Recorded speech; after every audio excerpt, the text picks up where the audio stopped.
All right, we have Jim Hesketh, CEO and Director of Viva Gold Corp. Thanks for joining us, Jim. Well, thank you very much. Sure. So tell us about your background. You got some good history.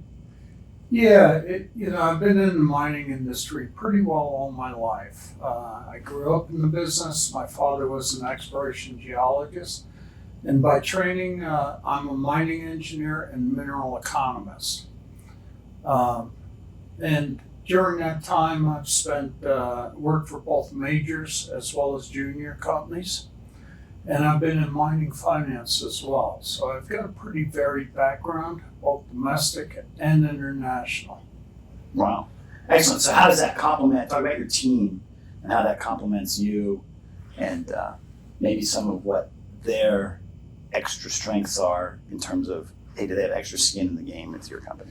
Yeah, my team consists of a group of individuals who have worked for me in the past at various companies, and they're all very experienced. We're in the same sort of age group, and we've structured Viva Gold to have quite a minimal overhead cost. Everybody in the company works under contract, and they get paid when there's work to be done. So that gives us a very scalable overhead that we can basically reduce our burn rate when cash is tight or when we don't have meaningful work to do, and we can ramp it up at the same time. But over the years, we've collected a big group of individuals that we understand and know each other, and we can trust. So I don't need to give a lot of direction, but the work gets done and gets done very well. Interesting. Did you say everyone's contractor? Everyone. So CFO, CMO, Everybody in my company is Interesting. on an individual contract. Interesting. Yeah, that definitely. There are no employees. That's interesting. Yeah. I would definitely save on fees. I work with a lot of contractors, but they tend to wear a lot of hats, and sometimes it's hard to get them all corralled. So how do you handle that? It's just experience with each other. More trust than experience with Trust. Right. And trust gets the work done. I don't have to bird dog. I Right. can trust the people to complete their assignments and do them well and rapidly. Interesting. So besides their time, what have they invested or had more skin in the game? Most of them are shareholders, and I do issue my contractors stock options as an incentive on a routine basis. Okay. So that's how we all tie together. I have an unpaid board that's compensated in stock options as well. So everybody has skin in the company. So it's a lot more incentivized compared to a typical company. Right. Okay. Interesting. Okay. So talk about the company as in the big picture, then we'll get into the resources. Okay. We started Viva Gold from scratch about 4 years ago. It's late 2017. We acquired the Tonopah Gold Project and then started the company up using a shell company off the shelf. It was on the next exchange, wasn't trading. And then we reactivated it and took it live on the Toronto Venture Exchange. So it was a zero-based startup. We raised the cash and/or put in our own cash, and then got the company moving. The asset, the Tonopah Gold Project in Nevada, had been, it's a known property. It was first explored by Core and Rio Algam back in the 1980s. Kennecott Minerals division of Rio Tinto picked the asset up in the 90s, and they were drilling it as an analog for the nearby Round Mountain mine that's currently owned by Kinross. And they put in a number of drill holes, did a lot of geophysics, and made the major discovery. It was a blind exploration discovery through valley floor gravels in the Right Patch Valley. So it was a good hit for them. They followed it up. They were later acquired by Rio Tinto, and their focus got shifted out of gold and into pure copper. Later on in the Midway Gold came into play. They were called Red Emerald Resources at the time. They auctioned the claims, and then they drilled and then farmed the project out to Newmont Gold. Newmont Gold explored the project as part of a Walker Lane Trend reconnaissance program. So we have drill holes in our database spread over 20 miles of the Right Patch Valley. They did extensive recon work, more geophysics, and then the property reverted back to Midway Gold, who then started to drill the property for a high-grade underground project concept. Mm-hmm. Midway Gold went bankrupt in 2014 on the back of their Pan Mine development. That's in a different county. And we acquired the asset from the estate of Midway Gold.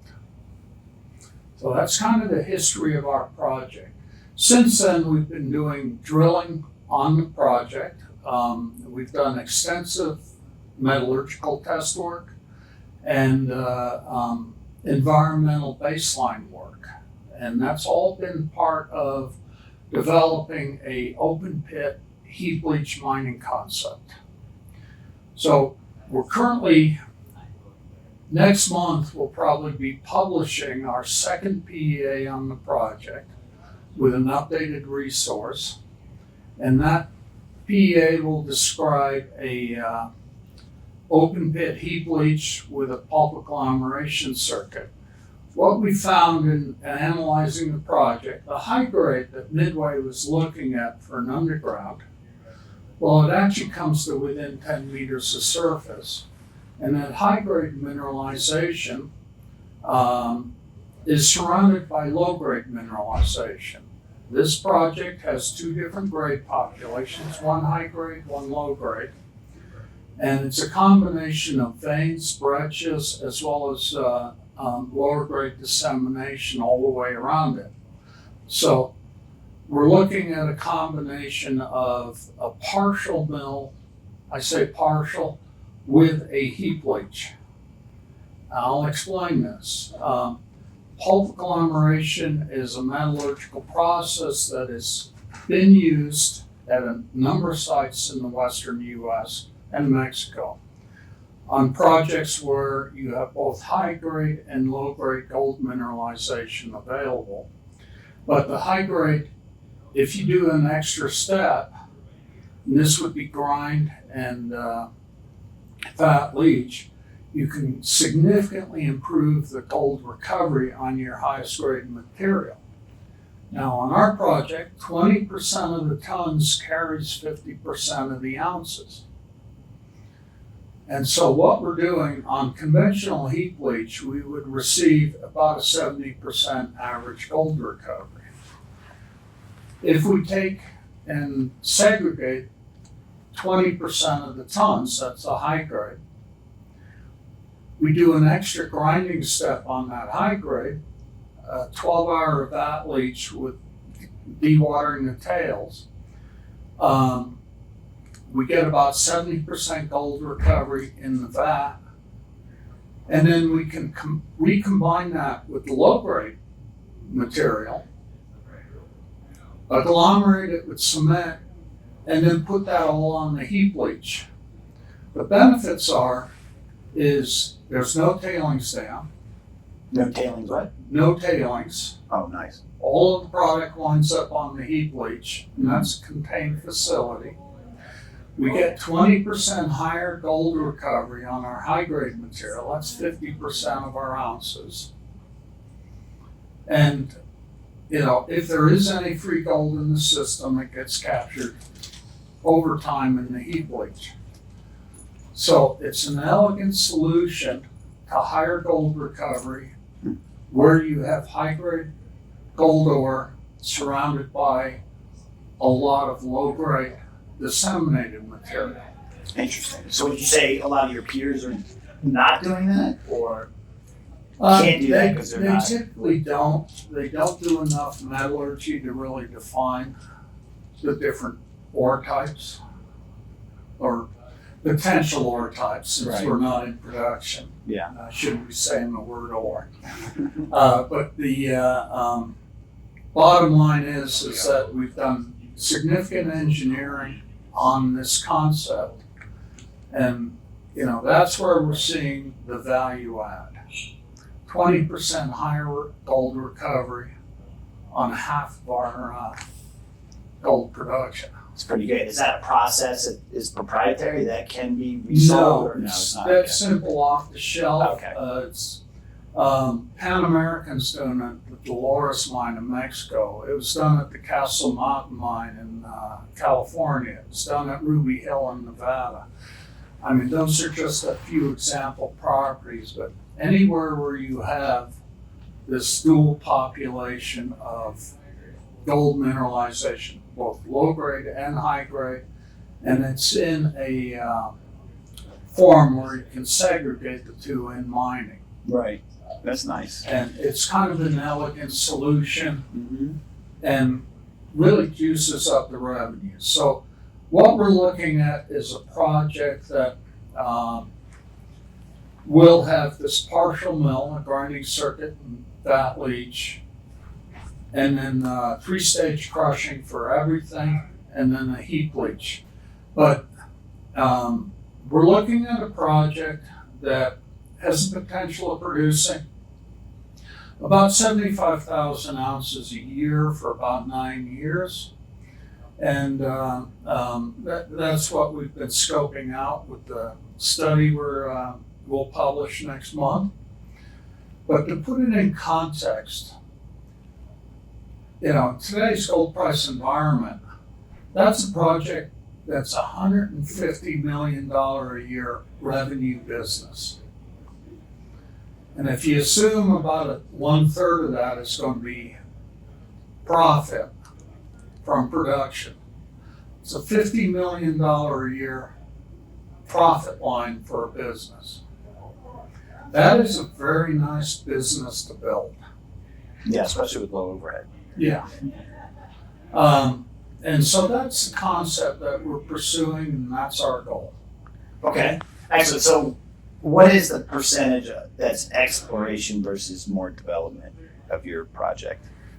Well, right now, this last 2 rounds of drilling we did, we actually discovered new high-grade zones within the prior pit shell. This is our second PEA, so it was within the pit shell of the prior PEA, but it had been under-drilled. So that is also exploration. When we do, our drilling is typically focused on just local step outs where we're simply adding to mineralization within the global pit context and increasing the size of the potential pit. Okay. Excellent. Well, it sounds like you have some very detailed specifications that make your company, special. So that gets into the strengths. We talked about what other competitive advantages do you think you have? Well, one of the unique aspects of this project is that the mineralization, some of our highest grade mineralization is actually some of the closest to the surface. So within 10 meters of surface, we can hit greater than 1 gram. And our starter pit area, that's where we would start mining in an open pit. That's the first 2.5 years of mining. Well, essentially, that's a high-grade area. at some of our highest grades, also closest to the surface, and that drives the payback on the capital. And so that is a unique aspect of this deposit. It's, from a mining engineer's viewpoint, it's got dream geometry. Excellent. Well, not only that, Nevada is a lot more wide open for, doing this kind of thing. So I mean, bottom line is, this is Tonopah, Nevada. It's not very scenic. We don't have neighbors. The nearest neighbor to our site is 20 miles away. In the valley we're working in, the last resident in the valley, we just bought his property. So we have no neighbors. And it's a place where you can actually build a mine. The regulators there are a joy to work with. favorable. Our last drilling permit was turned around in 3 days, Wow. and that's with the BLM, Yeah. Bureau of Land Management. They're professionals. They're some of the most experienced and practiced regulators in the U.S. They know precisely what you want, what they want, and what they need, and we give it to them. They'll tell us exactly what they want, and a regulator who can tell you that is a joy to work with, because you're not educating them. You're supplying their needs and precisely what they want. And that's the type of regulators we enjoy in the state of Nevada. Interesting. So let's compare to peers that are, in the same stage as you. How long does it take them typically to go from exploration to getting to, development and production because of all the extra red tape and things like Look, that? the average time today in the U.S. to actually permit a mine is anywhere between 5 and 20 years. That's very long. And some of the states you go to, the regulators are inexperienced. You've got neighbors who don't want mines. You're up against a lot of paid for opposition. So that's something you don't see in a place like where our project location is, because there are no near neighbors. The land is not very useful for ranching. It takes about 5 acres to grow 1 cow. It's not useful for farming. Its primary use is mining. Unfortunately, we were blessed with the fact that mineral deposits are there. That's right. So it's either that or Burning Man. Right.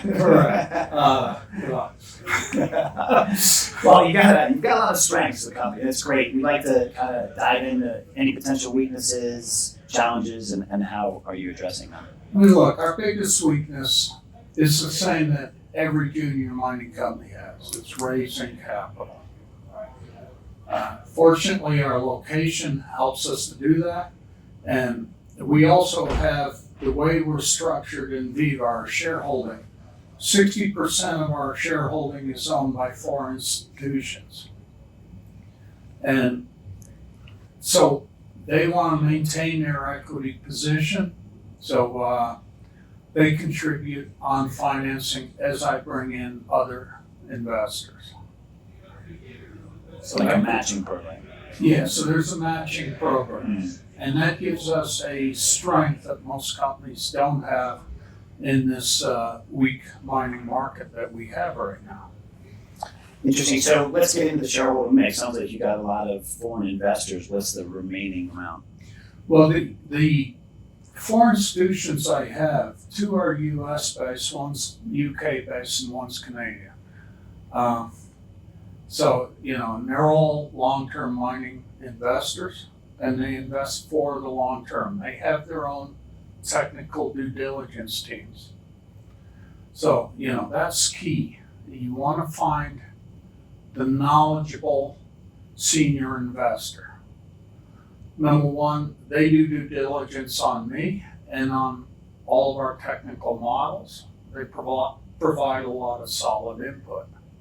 So that's a check and balance there. And that helps our retail investors by having that kind of senior oversight. Interesting. Yeah. They're usually in it for the longer haul. They're in there for the longer haul and they invest. We have a shared vision as to where this can go. And they've done the work with their knowledgeable teams to see that the property has the potential to meet that vision. In my personal background, I've taken about 8 mines into operation.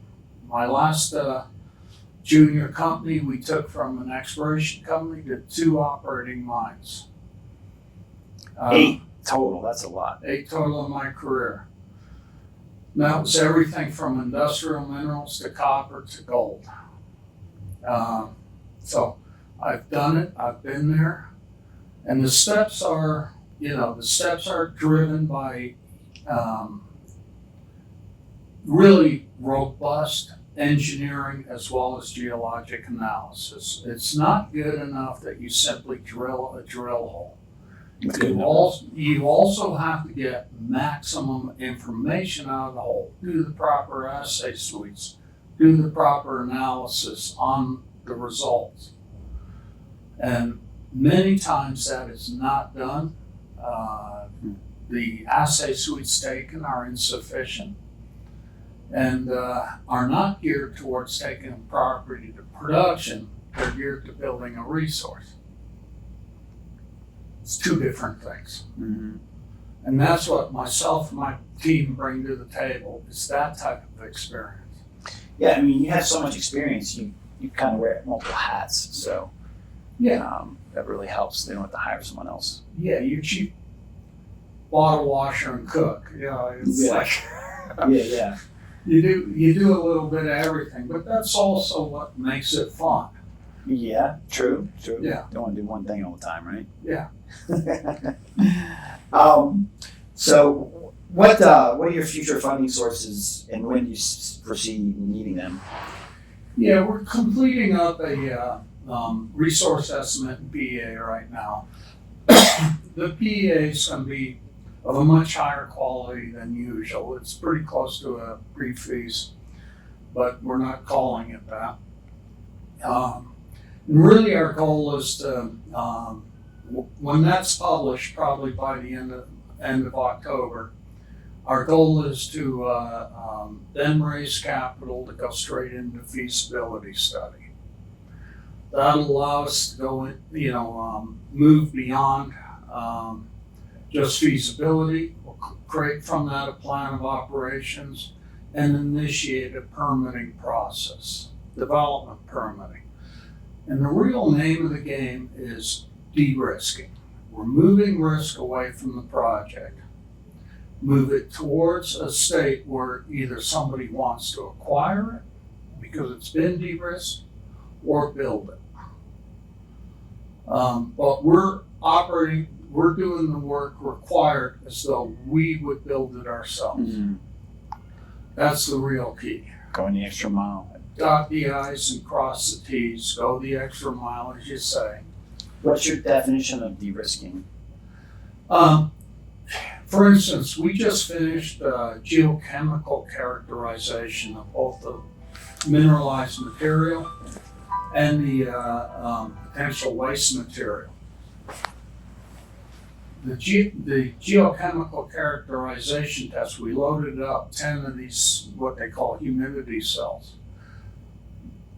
We did it in conjunction and with oversight from the Bureau of Land Management.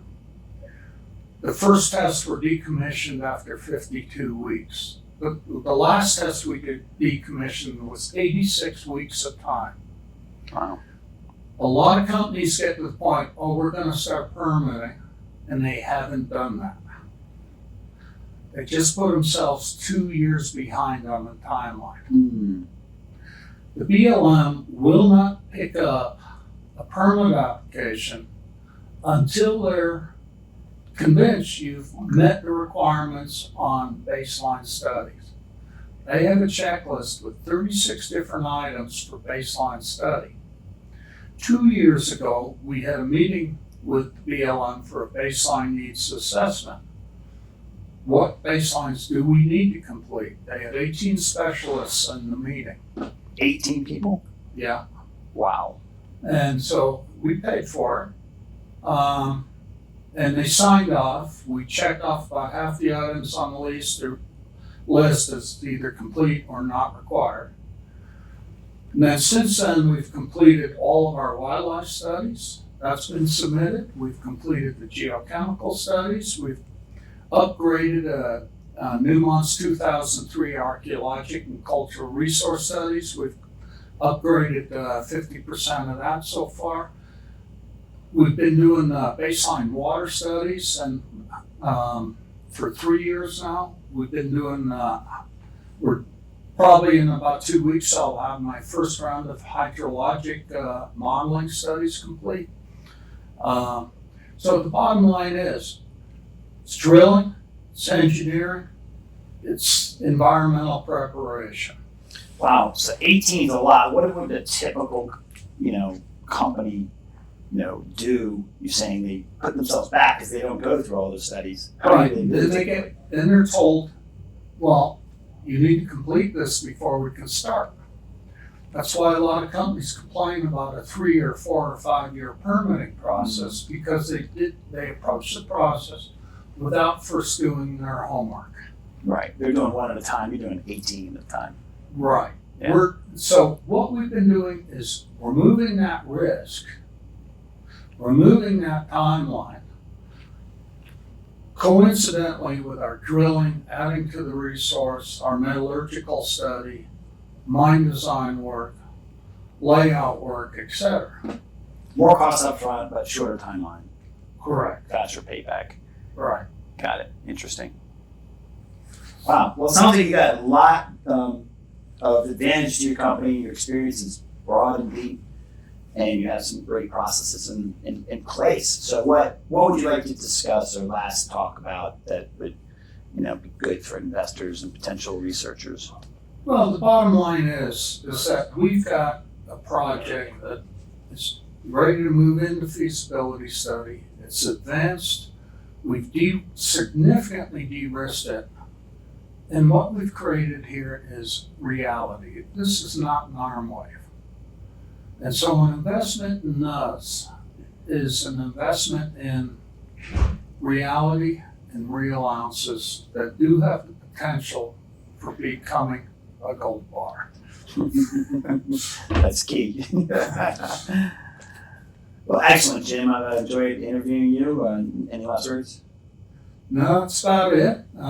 Please stay tuned and please track our company. And I think you'll see that it's value and worth the investment. Excellent. So to keep abreast of your company, keep an eye on the website, get on the newsletter, or... Yeah, just sign up for our website, www.vivagoldcorp.com. Okay, and you have a newsletter on there, or is Yeah, we have a newsletter. We put on all of our press releases. You can sign up for news releases, etc. It's all there. the marketers handle that, right? Yeah. All right, Jim. Thank you so much. All right, thank you very much.